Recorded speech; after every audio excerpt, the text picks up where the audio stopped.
Aujourd'hui, je n'ai ni envie de parler de douleur, de malheur, de tristesse, d'horreur, de passé, d'amour brisé, de démons, d'anorexie, de harcèlement, de mutilation, de dépression, d'hospitalisation, de suicide, mais de ce que j'ai appris grâce à tout ça.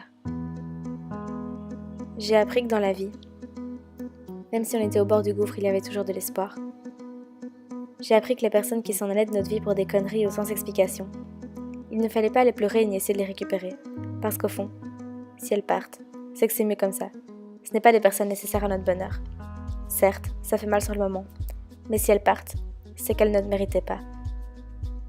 J'ai appris que se faire du mal physiquement était en fait une excuse pour cacher notre vraie douleur intérieure, mais qui au final ne faisait que l'agrandir, car ça devient un besoin, une drogue, une obsession.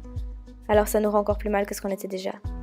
J'ai appris qu'il y avait toujours pire que moi, que même dans les moments les plus horribles de ma vie, d'autres vivaient 100 fois pire.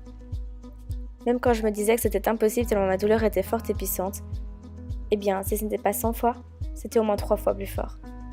J'ai appris que ceux qui m'insultaient d'être trop grosse ou trop mince, trop moche ou trop conne, ne faisaient ça que parce qu'ils étaient en manque de confiance en eux, et que d'insulter quelqu'un les rendait plus forts, plus confiants et plus populaires. J'ai appris que ce n'est pas en espérant tous les jours qu'on trouvera l'amour, qu'on le trouve, mais au contraire le jour où on s'en fiche, le jour où on se dit que ça n'a plus d'importance, qu'on tombe sur la personne avec laquelle on aimerait vivre l'impossible. J'ai appris que même si parfois j'avais l'impression que pour mes parents c'était mieux que je m'en aille, car ils m'engueulaient tout le temps, ne me faisaient que des reproches, ou encore me disaient des horreurs, eh bien ils avaient besoin de moi, car ils m'aimaient malgré tout.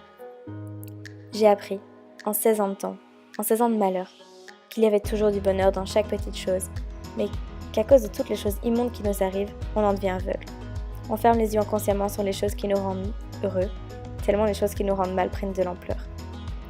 Mais j'ai appris qu'il ne fallait pas s'attarder sur le malheur, qu'il ne fallait pas essayer de croire qu'il n'y a plus de possibilité à part la mort. J'ai appris qu'il fallait simplement dire merde à la vie et ses tristesses. Car une vie, quand on y réfléchit, c'est un truc de dingue. Et on ne sait pas si on vit vraiment qu'une fois. Alors dans le bénéfice du doute, autant en profiter.